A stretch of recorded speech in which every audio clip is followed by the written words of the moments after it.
Now, when we see aggressive buying at a supply zone, right?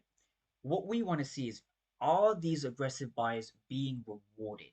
So this is where the interaction between buyers and sellers becomes very important. And we're going to be roughly breaking this down, right, as to how you could have taken today's sell trade. Sorry, yesterday's sell trade. So the first thing to understand is that as we come into this zone, we want to see aggressive buying. Now, how do we see aggressive buying on this particular chart, right? On this order flow chart. Now, we have red delta and we have blue delta. So quite self-explanatory. At the start of the video, I suggest people rewind back.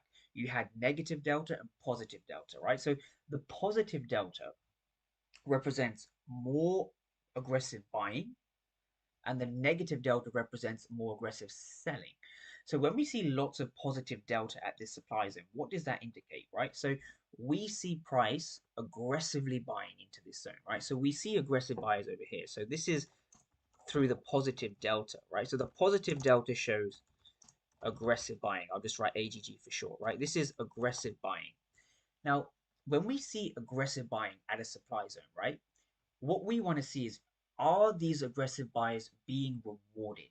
So at the moment, we had this large drop down, we had this large rally down, right? So when we bring up the footprint chart's actually indicating that there is a lot of aggressive buyers, right, in this region.